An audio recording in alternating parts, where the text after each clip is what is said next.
about the old ChatGPT and generative AI and conversational AI.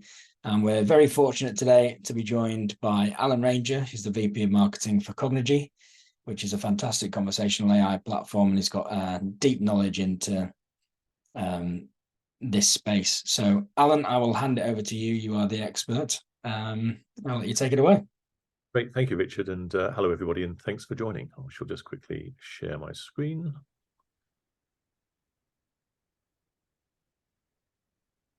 There we go, and hopefully you can see my screen. And if I click present, you should see a bigger version of my screen. Yep, we are there. Good. Okay. Well, we'll kick off straight away. So, as Richard just said, everybody is talking about AI at the moment because of the launch, obviously, of ChatGPT. This time last year, nobody was really talking about it. This time, everybody's talking about it, and quite a lot of people are actually getting on and doing stuff. And this is a quote from Bill Gates. I mean, we've been talking about AI for years. But this was just from March of this year, and he said it's finally happening. The age of AI has begun, and you can see things all around the world. Like, for example, as some of you may have seen, the British Prime Minister Rishi Sunak hosted a global conference on AI and got told by Elon Musk that nobody needed to go to work anymore, and we could just decide whether we wanted to go to work, and everything would be great. So everybody's talking about it, but of course that has massively overset the expectations. And specifically within businesses and within the customer service area and the customer experience. The executive management of pretty much every company we talk to have got super high expectations of what's achievable with generative AI and conversational AI. And increasingly, consumers are as well. They're beginning to experience customer service that is so much better than it ever used to be. This automated customer service from what we used to call bots. And so everybody really has got some very high expectations, and it does feel like the technology is there now. We are seeing some real examples of people actually rolling it out, and of course this is being fueled by people like McKinsey. So they did some research, and they identified that probably the greatest value of generative AI is in customer operations. So the scale on the left is the upward scale is the impact in terms of billions of dollars it's going to have. And then the bottom scale is the impact in terms of the functional spend that you have. So customer operations is right up there on the top right-hand corner. We actually did a presentation together with McKinsey to one of Germany's largest banks. We're a German software company. And McKinsey very boldly told them that if they embraced generative AI with a program that they would propose, the business would actually improve their efficiency by 30%. So that's actually putting 30% on the bottom line. So as you can imagine, the chief executive of that bank was watching this pretty closely. And of course, that's now put an awful lot of pressure onto the customer service people and every other part of the business. And funny enough, if you ask ChatGPT what it's good at, it will tell you that it's good at customer operations, and it will tell you it's good at powering a sort of AI-powered voice bots. So everybody agrees, even it agrees with itself, which is a good reassuring thing. However, it's 2023, and we're still providing terrible customer service. And I'm sure what I'm about to show you will resonate with everybody. Hopefully it's not too painful, but here we go.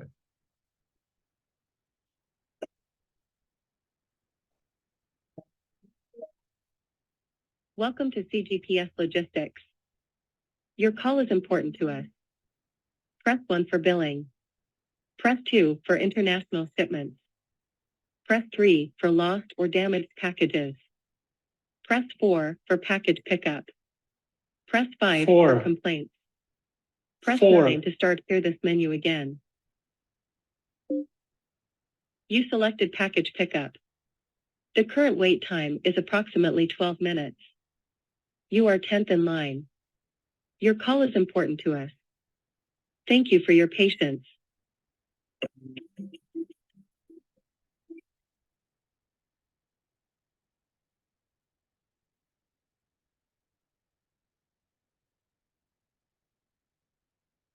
So I bet you're glad we didn't sit together and wait for 12 minutes for the call to be picked up. But that's what loads of people are doing. The other week I had to call my insurance company. My son's car is insured on my policy, and he's finally grown up. He's no longer a student. He's now got a job. And you can't change the occupation of the person on the portal. So I had to call, and I was on hold for 15 minutes, while I'm doing that. And then I had to verify myself twice. It just was painful. And of course, while people are on hold, they take to social media and they really complain about what they're experiencing. I can see actually British Airways, my favorite airline, because as you can tell by my funny accent, I'm a Brit. Their service, particularly, at peak periods, is terrible. I mean, during the pandemic, I had a flight booked with them and a flight booked with Delta. I called BA and was told, sorry, we can't take your call, goodbye, no hold at all, but couldn't do anything. Called Delta and they said, your hold time is 23 hours. So yeah, in the end, I just gave up and went back, 2 or 3 days later. But people just hate being on hold. And while they're also on hold, they start channel racing. So, we think that we're providing these wonderful multi-channel experiences for our customers to make it convenient for them to contact us on any channel that we want to. Excuse me. But the reality is, if they start going on hold, they will then start messaging and they will then start using chat and they'll have it all running in the background. So instead of having one call, you've got 3 different calls from the same person racing the channels to see which one's going to get picked up quickly. And it's all because people just hate going on hold. And, this is a statistic from a couple of years ago. But, 900 million hours on hold every year. And because everybody's good at maths, I'm sure you can all work out that's 100,000 years of being on hold. And there's so many better things that you could be doing than just waiting on hold. So this is what we're here to talk about today. And really, it will be the whole experience and how it changes with the advent of generative AI and ChatGPT. And, the pandemic that I mentioned, it really did exacerbate the problem of why we are on hold for so long. I mean, for a start, after the pandemic, it's really hard to find really good human agents. They don't want to come back to the contact center. Nobody in the business really wants the human agents working from home, particularly in things like banking and finance, where you don't want personal details being exposed in the employee's home. And it's just been really, really difficult to get people back into the office. And once you've got them back, they don't tend to last. The attrition rates are much higher than they ever were before the pandemic. And universally, pretty much everybody is suffering from a lack of really good human agents. They're also suffering from peak loads. We have a lot of airlines as our customers, and they can't predict a weather event or something like Luton Airport's car park blowing up and all of the flights being cancelled for 2 days. So they just can't, be able to predict with these external events and things, and you just find it really difficult to scale with the human agents that they have available. And of course, we've got a global economic crisis going on. There's the increased pressure to, reduce the costs. And of course, the costs of training the human agents is really high. And because we are now providing multi-channel experiences to everybody, the costs of those channels can get pretty high as well. So really, customer service is at breaking point. But of course, it doesn't need to be like this. Conversational AI has been around a while, and there are lots of people around the world that are using it to serve millions and millions of customers. And so if we go back to our little example that we had just a moment ago with poor Brian trying to find his package, this is really how it is, just using conversational AI. Welcome back, Brian. This is Anna, your virtual agent. What can I help you with today? Hey, I got a delivery notification, but I don't know where to pick up the package. I can't read the address. All right, that is something that I can help with as well. So do you happen to have a tracking number at hand? Yeah, sure. Let me check. That is 365-0125. Okay, got it. And could you please provide me with your date of birth as well?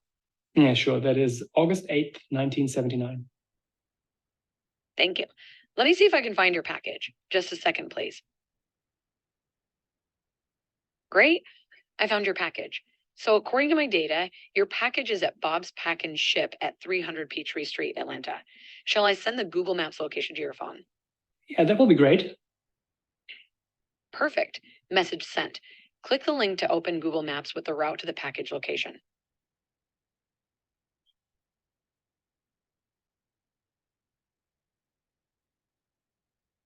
All right, got it. That's just around the corner. Thank you so much.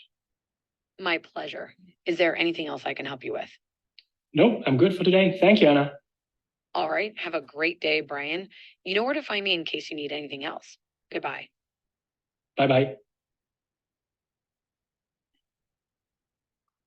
So as you can see from that, it's, just such a simple process, but transformational.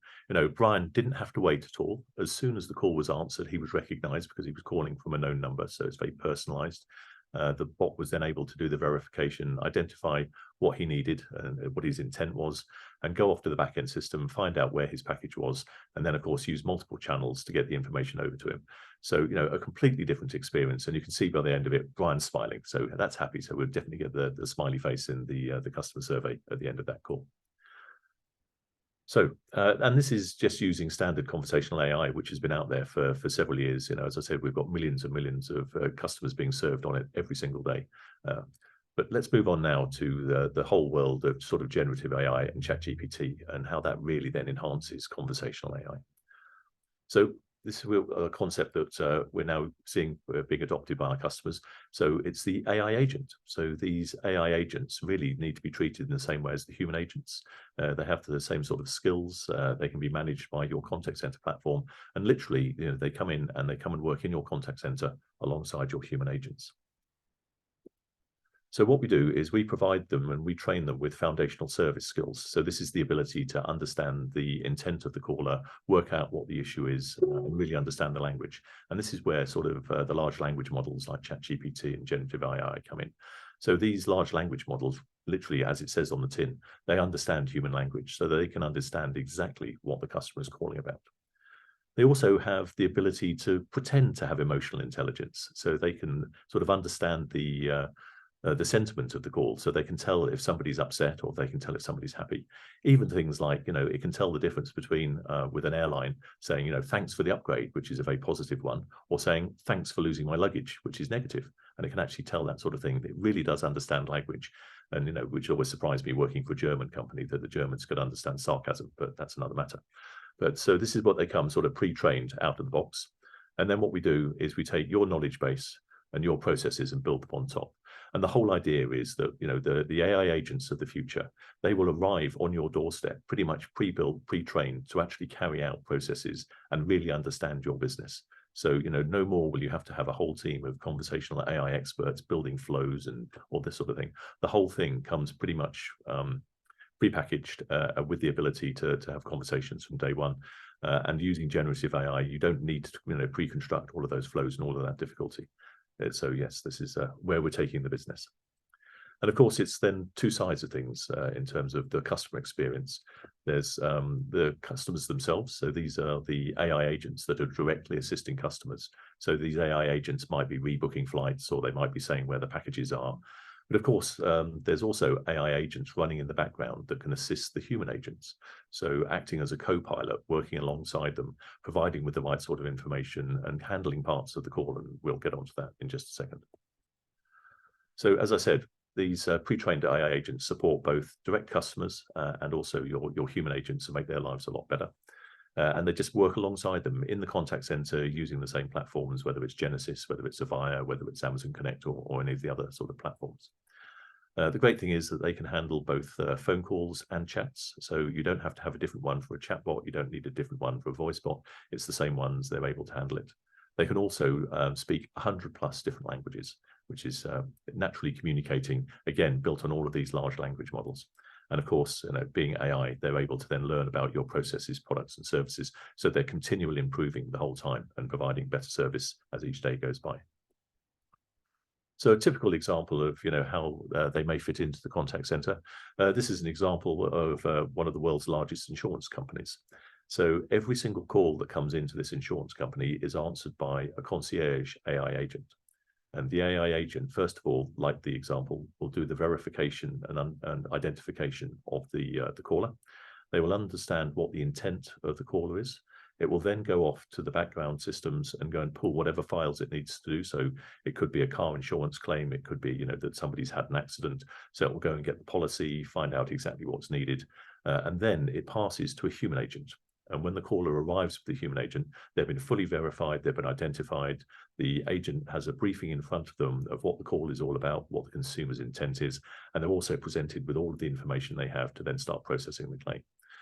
And then sort of the AI agent continues to run in the background and is listening in to the conversation and can provide suggested responses as it goes. So when they get to the point where the caller is sort of saying, well, what had happened with the accident, and it's understood it, it will prompt, please request a photo. And then it will provide a link to be sent by the human agent out via WhatsApp or messaging out to the customer's mobile phone. They can then take the photo from their phone that they have, press the button and upload it, all while still being on the call with the human agent. And then once everything's resolved and the customer's been told what the next steps are, because the AI agent has been listening in the background, it then does the call wrap up. So it writes the call summary. And it does it in a way that is really quite dramatic. It's fantastic. It's succinct. It's clear, and the human agents love it. This is one of the areas where we've got a lot of feedback from the human agents, that they would really much rather have something like an AI running in the background that's able to do that call summarization. They really don't enjoy doing that work. And so these AI agents then start augmenting your AI workforce. So you can have it across all of your different channels, excuse me, whether it's, from sales, ordering, billing questions, product support. It could be on WhatsApp, it could be on Facebook Messenger, it could be on voice. It really doesn't matter. And then the AI agents can either just do the sort of the concierge handling side of things, or they can do full self-service, like, rebooking flights, that sort of thing. And of course, there were some areas where you would actually rather have a direct connection to a human. So, for example, in the complaints line, you really don't want to pass that probably through an AI agent if somebody is really pretty upset. And as I said, it sits there, and these AI agents run alongside the human agents, in the Genesis cloud or with NICE 5.9 Avaya. So there's no need to sort of change your existing infrastructure. So, everybody we're talking to is saying we're struggling with trying to get human agents into the contact center. We're also, going through lots of change with our contact center at the moment. We really don't want to, provide a bad experience to our customers. What can we do? And so we're just augmenting them, the human agents, with the AI ones to provide a better service. So other things that it can do, obviously, it's not just limited to inbound customer service. The AI agent can do proactive outreach. Perhaps if you're a mobile phone company and it's coming to the end of subscription, they can start the notification that the subscription's coming to an end. It can start the upsell process. As I said, it'll run pretty much on any channel, whether it's a digital channel or whether it's a voice channel. You can even do things within the messaging side of things to do secure payments. So this can be handled either through the voice call, or a link can be sent to the phone for people to tap in. And as I said, it's completely multilingual. And one of the really clever features of it is that it will even do real-time translation on any channel. So even in a voice call, we've got some customers that are now experimenting having only English-speaking agents, and they can then speak any language pretty much in real time to another human being, with the translation happening simultaneously, which is huge. It does mean that you can centralize operations. You can also support those languages that you need to support, but you probably didn't have the business case to then hire dedicated agents that had that sort of capability. So it really is transforming where we're going. And of course, the outcomes, which of course we need to focus on, it's a better agent and a better customer experience. So for the agents, they're no longer having to sort of switch between the tabs. It's providing on-the-spot coaching. It's providing next best responses. It's getting rid of the tedious side of being an agent. Anything that you can automate and save your agents so they can work on the high-value work is really going to help them. And of course, if you're a customer and being served by an AI agent, the first sort of resolution times are much lower. The average handling time is lower. You're getting this instant, personalized, any channel experience. And of course, you can cut down on the training side of things. You can get new hires up to speed first. It's effectively like having your best agent acting as the coach for your new human agents once they join the business. And from a pure business perspective, this is that large insurance company that I was talking about. So they have actually reduced the average handling time of every call by 30%. So this is the concierge service that's identifying the caller, verifying who they are, finding out what they want, passing to the human agent, and then wrapping up the call. And each of these calls probably costs €6. So they're saving, €1.5 pretty much on every single call. And at the moment, it's handling 18 million a year. So, a huge business case in terms of the reduction of the costs to serve. But also it's seen their CSAT go right up as well, a 30-point improvement. And then on the flip side of things, the agents themselves, the turnover rate has dropped by 20% as well. So it really is a win-win-win in terms of the improved KPIs. And then finally, what does this mean for customers? So what I'm about to show you is actual real technology that we have, working with some of our customers, mostly in pilot form at the moment because it is quite new. But this is the experience that can now be generated when you use generative AI and large language models in partnership with conversational AI to provide customer service.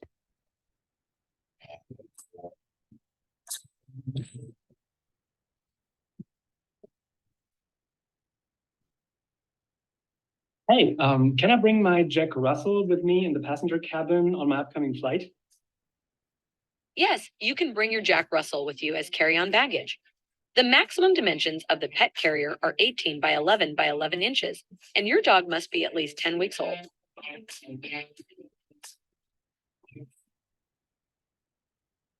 Okay, sounds good. Are there any veterinary requirements I should prepare for? It's important to fulfill all the local requirements for your destination, including vaccinations and microchipping.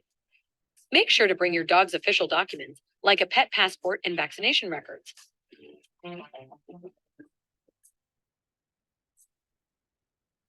Okay. And by the way, do you also offer in-flight entertainment for my dog?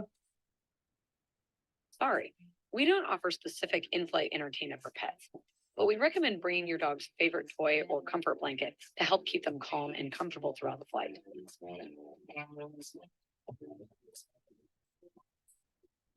Okay, then what if I bring my goldfish as a friend and emotional support for my dog? Would that be allowed? We understand that bringing your goldfish might provide comfort, but unfortunately, only small dogs and cats are allowed in the passenger cabin. Goldfish and other animal species are not permitted as assistance animals on our flights.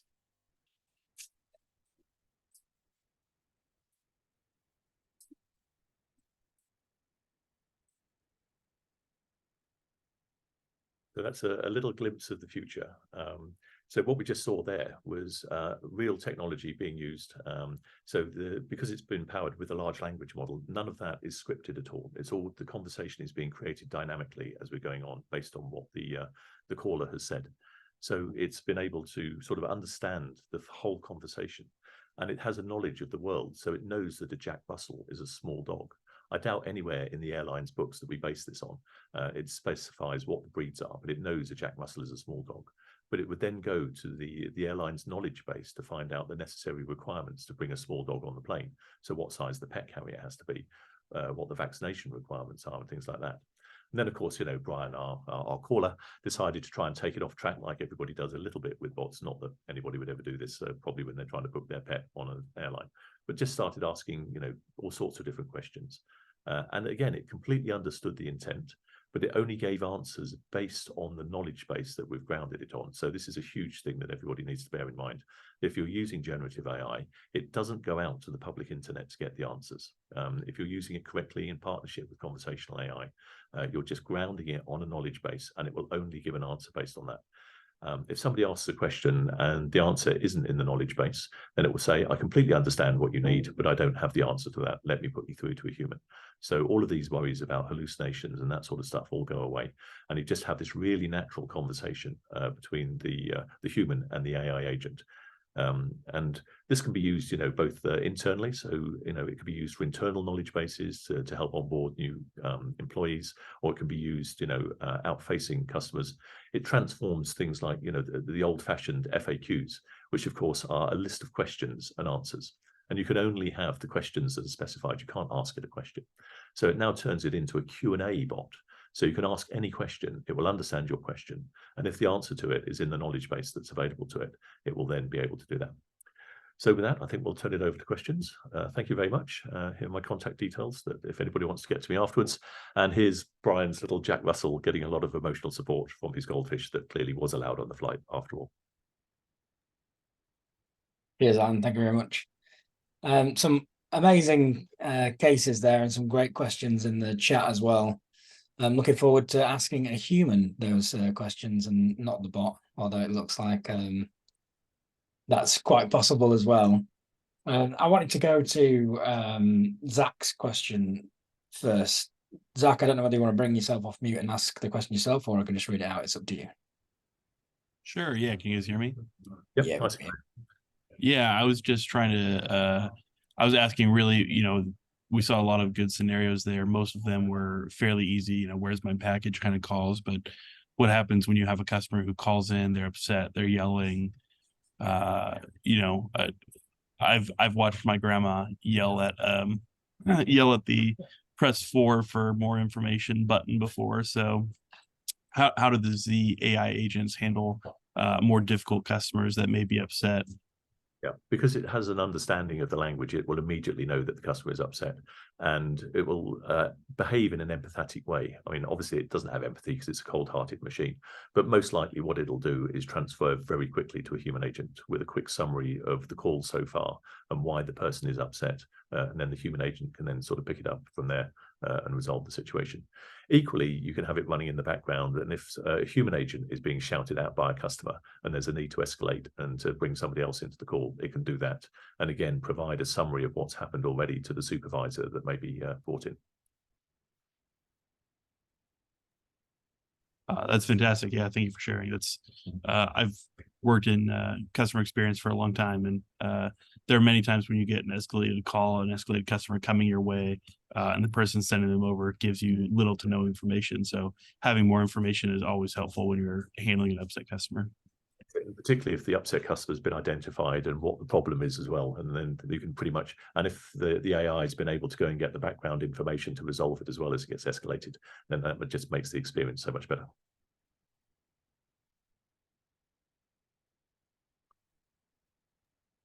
Thanks, Zach.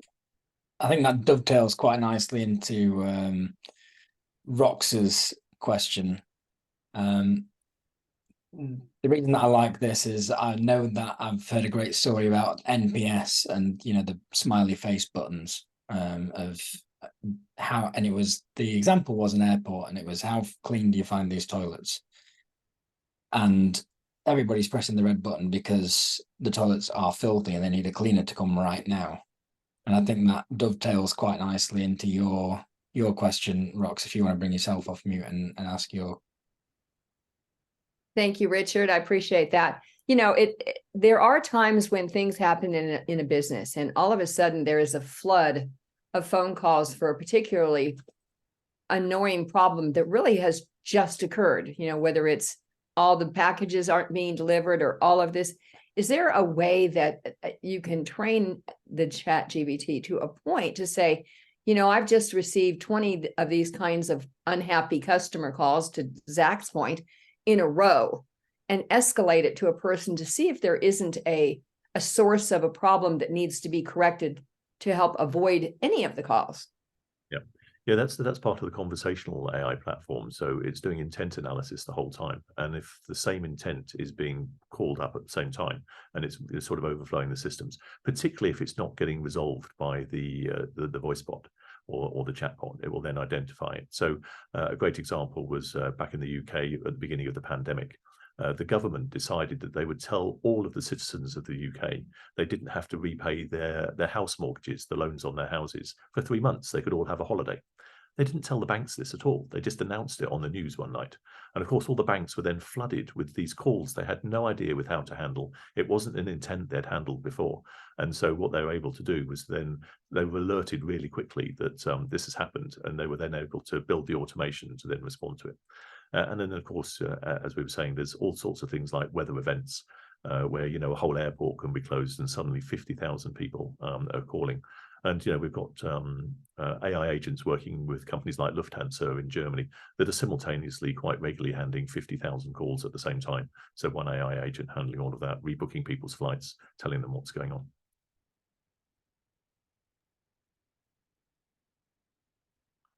Thank you. Thanks. Good question.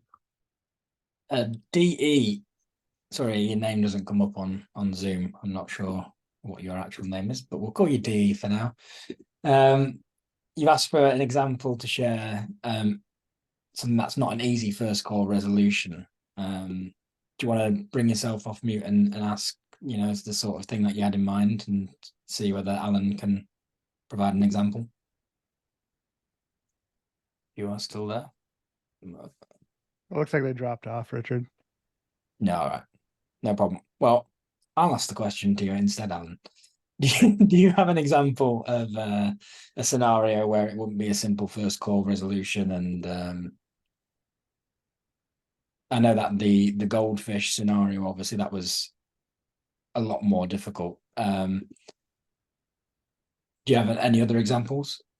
It would probably be easier if we knew which example they were going to have, but no, in general, because if you've got a large language model behind the AI agent, it really truly can understand every bit of the conversation. So it can understand whatever the person is calling about, but it might not have the answer. That's the thing. So it can only answer on what you've trained it on and what you've pointed it at. So you may have pointed it at a series of PDFs that basically give the instructions manuals for a particular mobile phone product or something like that. And it can only give the answers on that. Obviously, because ChatGPT itself, the consumer-facing one, has the knowledge of the whole internet as well as the whole language. And so it could, if you wanted it to, get an answer from its knowledge of the internet from a year ago. But that's quite dangerous because you have no control over what it's going to say. So we would never recommend that in a customer-facing example. We would always say, let it understand what the conversation is and let it understand the language, but then only ground it on the information sources you wished it to provide the answers from. So yeah, with you can, if you've got the answer in the knowledge source, then yes, it will be able to go and find the right answer for the caller and then take them to it. And then, of course, in the background, if necessary, go off and get those information from the back-end systems. When it's running as sort of the AI co-pilot, it can be listening into conversation. And if somebody asks a question that the human agent doesn't know, it can then provide the answer to the human agent in real time in context of the conversation and save that going on hold while I go and check the answer for you.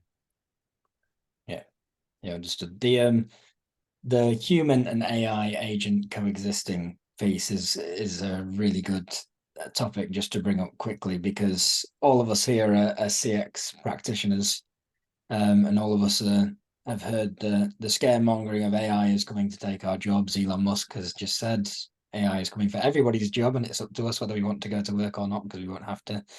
So, what would you say to reassure CX practitioners about AI and how the AI agents and the human agents are going to coexist? Yeah. So sort of at the high level, we don't have a single customer that has let go human agents because of the use of AI.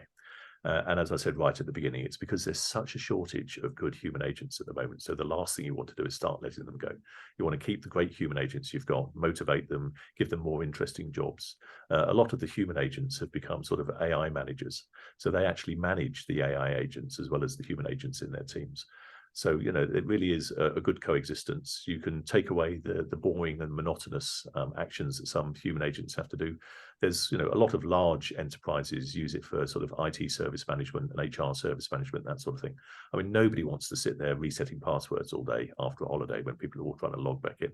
You can just simply do it with an AI agent.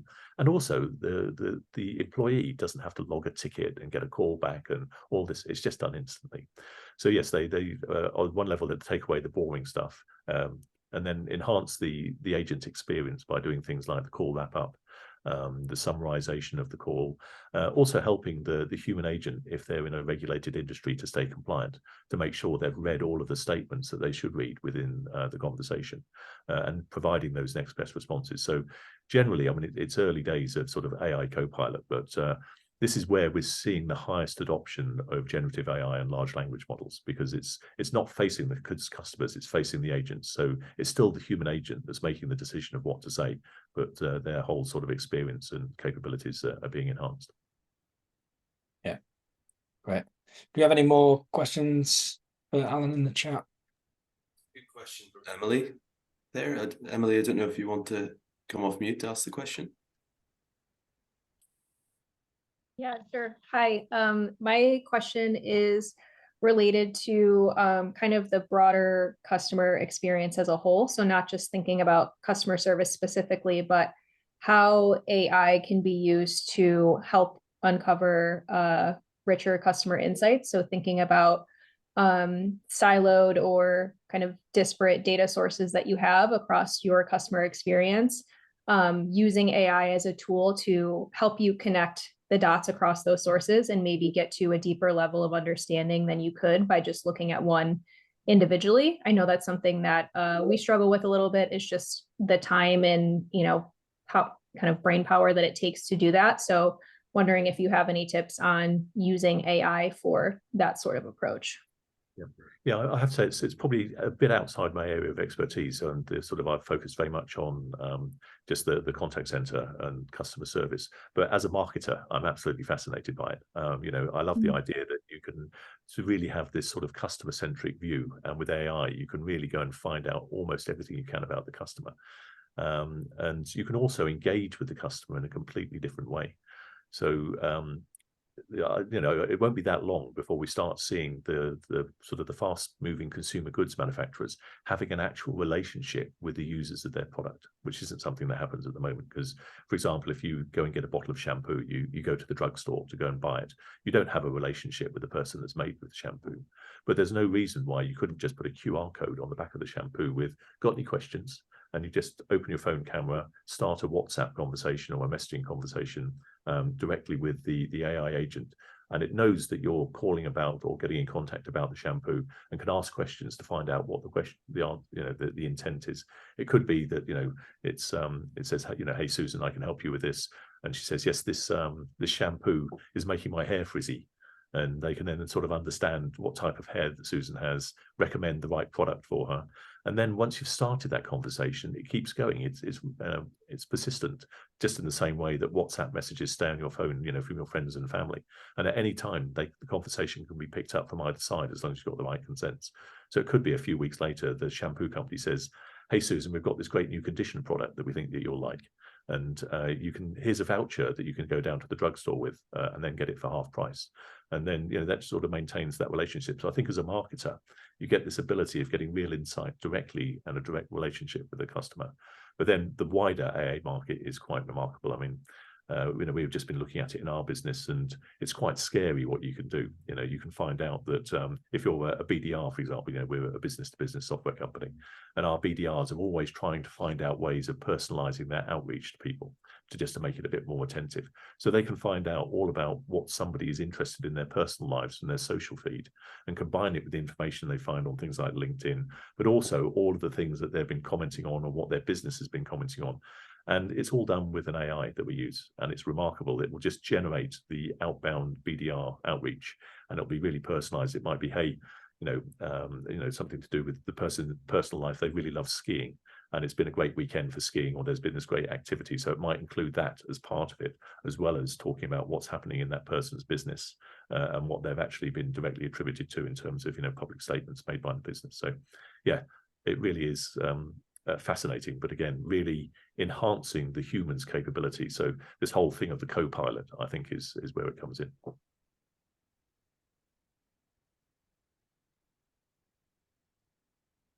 Thanks, Emily. Sorry, I missed your question in the chat. We've got time for one more question. Eric's got a great question, which you did touch on, Alan, and just whether you can just expand on it, which is, can this technology be used in outbound marketing? Oh, very much so, yes. As I said, with the example of, the mobile phone company, that you come to the end of your subscription. So yes, a month before the end, it can then start sending out messages either on WhatsApp or text messages with links. As soon as the customer starts interacting, it can use the knowledge that it has from the back end systems of how they use their phone, whether they're using very data heavy, what sort of things they're doing, are they streaming, and it can then recommend the package and do the upsell. So it can go the whole way from sort of re-engagement right the way through to actual, the closing of the sale, and then right the way into sort of customer service afterwards. Or, as I said earlier, you could go right the way back and even start the conversation. It doesn't have to be a QR code on a shampoo bottle. It can be a QR code on a bus stop. That the latest fantastic product is there. You just scan that QR code. You can ask questions about it. It can be in an Instagram, so you could be having an Instagram DM. You can have a reel that you're using as a advertising thing, and you can just click on it, start that conversation directly with the consumer, and have that one-to-one conversation, just but with millions of people. And Eric, get a couple more questions if you want to bring yourself off mute and join the conversation. Yeah, that'd be great. Thank you. Just a quick question about, outside of all the laws that manage outbound telemarketing, I consult and I run into this periodically is, those outbound marketing calls that are made. Customers agreed to receive a phone call and so forth. have you guys used this in this, or what do you see the future with this technology in that time or in that market? Obviously, text and email and all of those things are out there texting people, but there's still a part of the world that does outbound telemarketing. And I do run into it periodically as a consultant. And how does this fit with that? It's just taking Or does off. It does, yes. It's just taking off because the language capability is so good and the conversation is so good. So we're just trying it out actually with a bank that one of the upsells they try and do is when you take out a loan, they then provide you with loan insurance. And so that's now being trialed as an automated outbound telemarketing call with the AI agent handling the whole thing. And so far the success is really good. And that's with quite a high value product that you would normally pay an agent quite a big commission on. So yes, it is definitely coming along. And I don't think we could have done it this time last year because we just wouldn't have had the flexibility and the human-like conversation to do something like close a transaction. Thanks. Right, do we have any final questions for Alan?